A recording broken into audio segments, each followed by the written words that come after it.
Hello, beautiful people. Thank you for popping in to see what's happening down on the farm. So, my tooth reminded me this morning that I need to update the only dental care video that I've put up, which was just a basic one with 3 things.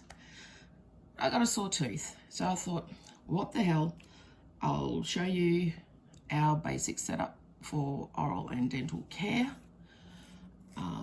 This is for our family. I've done my research, especially with the natural ingredients and oils and herbs. So you've got to do it for yourself. I have a... Are you right there, Luna? I actually worked as a dental nurse for about 10 years, mainly in orthodontics. So a lot of this is from my training, and I can say I take pretty good care of my mouth because I hadn't been to a dentist in 20 plus years, and I went last year because I was having an issue with one tooth that needed to be extracted. But I didn't need any fillings. I still only have 2 fillings in my head, and they were put in when I was still at school, at the school dental clinic. So, yeah. Now, of course, your basics. Toothbrushes, make sure you got them. Or if you're using an electric toothbrush, make sure you've got heaps of replacement heads, either or both. So you got them. Your toothpaste, make sure you get a good quality toothpaste. Not an El Cheapo. I'm not going to recommend any brands. We just prefer, yeah. I've also got a tongue cleaner, which is very important to keep your tongue clean. Get rid of a lot of bacteria that way as well. I've also got a couple dental tools, which you can buy off eBay online. So I've just got a mirror and a couple of probes. Ooh, can't really see them, can you? That's one probe, and that's the other one. So that's what I've got. Don't forget your dental floss, or we get toothpicks. If you haven't seen them before, they just look like that. Pretty easy to use. Much easier than dental floss, I find. So we use them. I also use a water pick or a scaler, which is one of these things. It's up to you if you want one of them. I like having it around, keeping my teeth clean.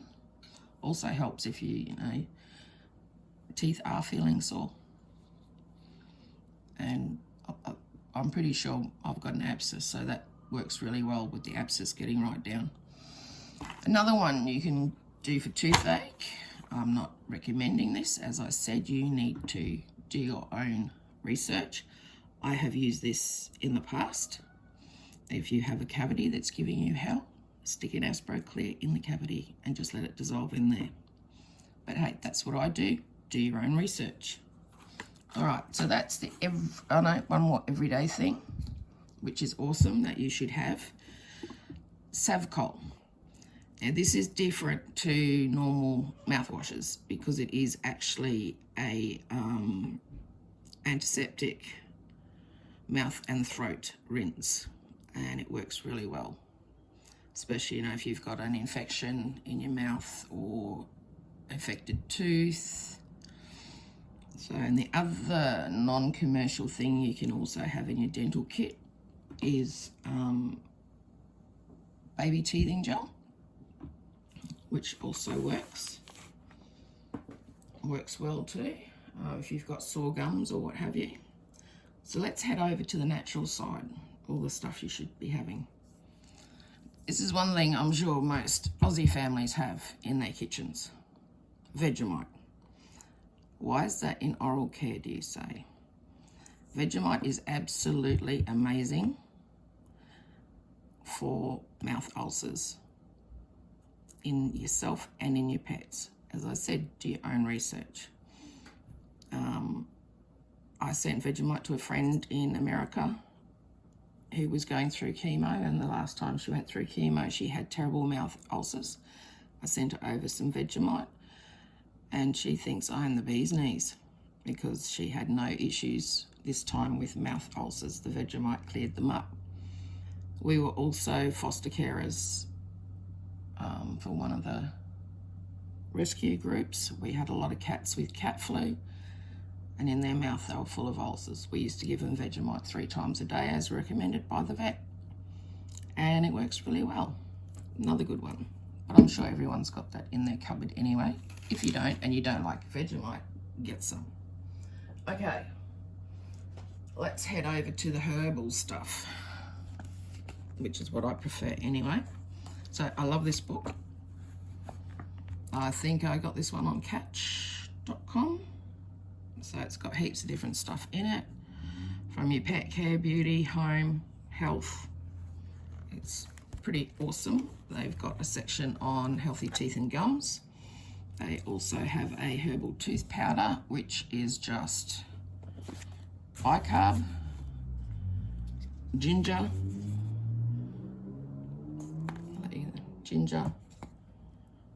peppermint oil, that one, and I forgot one, didn't I?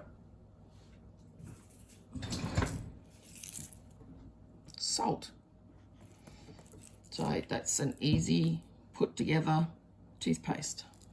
Keep your mouth clean, your teeth clean, your gums clean. But I've also got other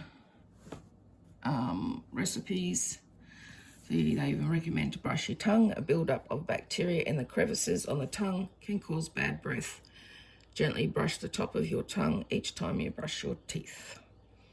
So they've got breath fresheners, just chew on a few fennel seeds or a sprig of parsley. Whitening teeth, daily herbal mouthwash, mint mouthwash, herbal mouthwash as well. So there's lots of different herbal bibs and bobs. What else was I going to show you in this one? A couple things marked. Was there anything else? No, it wasn't this one. It was the other book, I think. Another one of my favourite books is this one. I bought this years ago. I could not even tell you where I got it from. So, what was this? Yeah, this one I bought. My father bought me one similar before he passed away. Okay, here's another one, which I love. Cloves. It's like an anesthetic, I should say. So you can either get the whole cloves, pop them in your mouth and suck on them. I'll pop them near your tooth. Same with oil of cloves, which I got from Woolies, I think. You can get it from the chemist. You can get it online, wherever you buy your essential oils. Again, cotton bud, put some clove oil on it, put it on your teeth for a few minutes. Helps. So does toothache plant, which I have growing. Same with that. Unless you're allergic to daisies, because this is part of the daisy family, they don't recommend it if you're pregnant either, or I think with prostate cancer from memory. So you can either have this dried in a tea, you can chew on the leaves, you can chew on the flowers. I dry the flowers and just make a little oil out of them, which I'll have to show you how I do it one of these days. So that's those. What else was I going to show you in here? I don't want it going too long so you get bored of me. Apparently there's someone at Laverack Homestead that likes hearing my voice. Isn't that right, if you're watching? So, and this is just another subject on gum disease, things you should be eating. And then another reason I like this book is the recipes to try to keep your mouth healthy, because this book does come with a heap of different recipes in the back, as you can see. So it's pretty good, I reckon. That's why I love this book. It's amazing. So, and then the only other thing I think I've got at the moment is this stuff that I got from Dreaming Herbs a couple of weeks ago. Love it. Love, love, love. It's been helping me with my chronic pain that I suffer. And actually, I used some this morning and just swooshed a whole heap of it around my mouth and held it on my sore tooth, and my mouth went numb. It was wonderful. So, yes, I recommend this stuff. It's amazing. But do your own research, folks. So I think that's about it. Basic tooth and mouth care for you. If things, well, even now, not just if things go pear-shaped. So if you've got any questions, pop them down below. And I hope you've liked it. If you do, please like, subscribe, and tickle that bell. And we really appreciate every single one of you. So I shall see you soon. Take it easy, folks. See ya.